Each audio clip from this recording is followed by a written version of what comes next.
Welcome to HCM.TV's Month-End Review, where we report and share the biggest news, views, events, and happenings in the human capital management, HR, and payroll software industries. Welcome to the Human Capital Management Industry Month-End Review, a recap of what happened in the HCM, HR, and payroll industries during the month of August 2012, delivered in 10 minutes or less. I'm Chuck Schaefer, and during the month of August, happenings within the HR and payroll industries were pretty quiet. That said, one of the topics that we are continuing to see traction in during our discussions with customers and companies alike is gamification. While this is a topic that we have had a chance to briefly discuss, the fact of the matter is that interest in this strategy is growing at such a rate that it seems only prudent to highlight what this trend could and likely will mean for organizations that choose to capitalize on the opportunity. So let's talk gamification and how HR and business leaders can evaluate this strategy in enabling technology. For starters, organizations need to have at least a basic understanding of what gamification is and what it isn't. The goals of gamification are simply to achieve higher levels of engagement, influence behaviors, facilitate outcomes, and stimulate innovation by applying gaming techniques and mechanics in non-gaming contexts, such as to help solve organizational problems or aid specific performance objectives. And especially when it comes to HR, the overarching reason that gamification is being considered and adopted is because it works by making what are often monotonous processes or applications more engaging. In fact, research from agencies like the Pew Center highlight that gamification processes impact employee engagement by actually improving creativity, learning, participation, and motivation. And given the fact that engaged employees on the whole tend to be 25 to 30% more productive, the allure of gamification is easy to understand. What's not so easy to understand is where gamification processes in the HR world are best leveraged.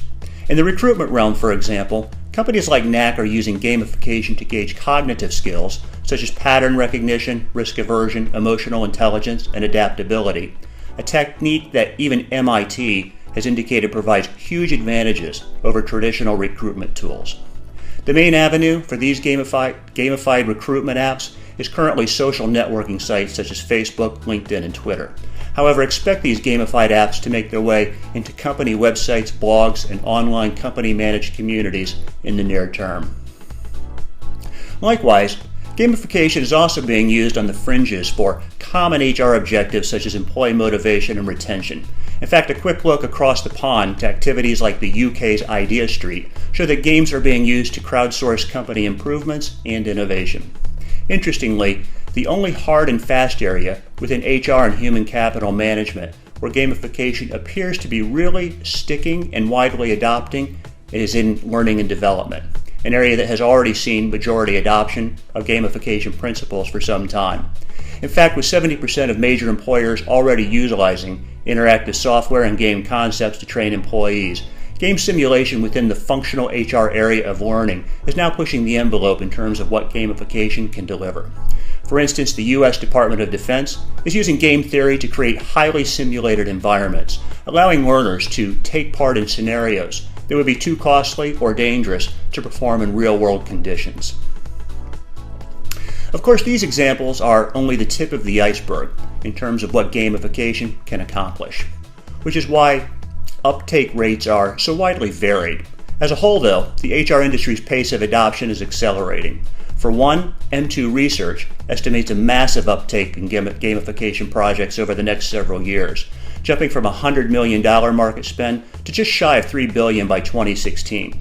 Gartner predicts that by 2015, over 50% of all organizations will be managing innovation activities through gamification, and fully 70% of the Global 2000 will employ game tactics with at least one gamified app. And these trends aren't just being furthered by small-time emerging vendors. As an example, Salesforce.com's recent acquisition of Ripple was largely predicated on the promise of gamification, and even software giants like SAP and Oracle are aggressively piloting gamification applications and platforms. But, as with most leading-edge technologies, gamification is not without its detractors or flaws. In fact, more than a handful of CEOs we've spoken to reference the fact that while gamification in HR is an interesting concept, Without more robust tools and applications, increased adoption is likely to come about in their respective organizations at a slow pace, a perception that greatly affects the level of support that this process receives from the C-suite. In large part, the issue at hand here, and one that we hear echoed time and again by senior business leaders, is that translating the concept of gamification to employees' actual activities and business processes in a way that engages the employee and actually results in improved staff productivity still seems elusive.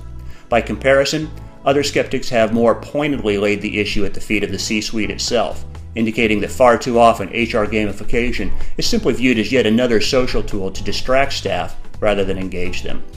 Regardless, though, the fact of the matter is that this growing technology has a long way to go before consensus is reached on its appropriateness, let alone its effectiveness. If you're an innovator in your organization or a business leader seeking to explore this strategy and enabling technology further, here are the three main things you need to consider further about gamification in HR. First, while current research may support the theory that gamification can have a major impact in the workplace, organizations still need to be cognizant of the fact that this tactic of leveraging game models is not universally accepted by all employees. Just as we know that people learn differently, so too will their motivation be different to achieve specific gamified objectives. Second, in order for gamification to be successful, it cannot simply be a grafted solution.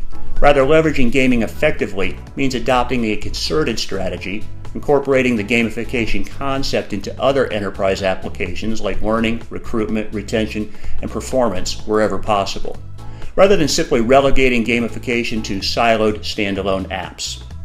Third, as Gartner proposes, and other experts tend to agree, the four keys to an effective gamification strategy are goals and rules must be clear if users are going to remain empowered to achieve objectives.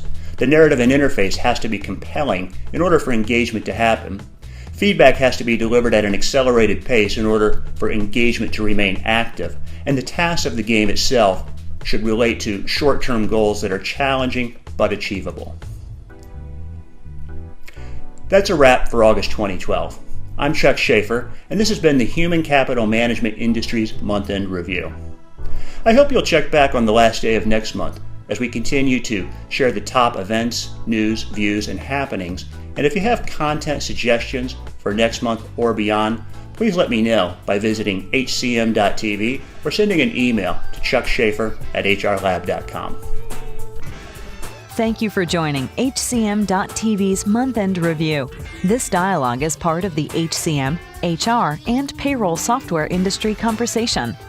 If you would like additional information or to join the HCM community discussion, visit us at www.hcm.tv.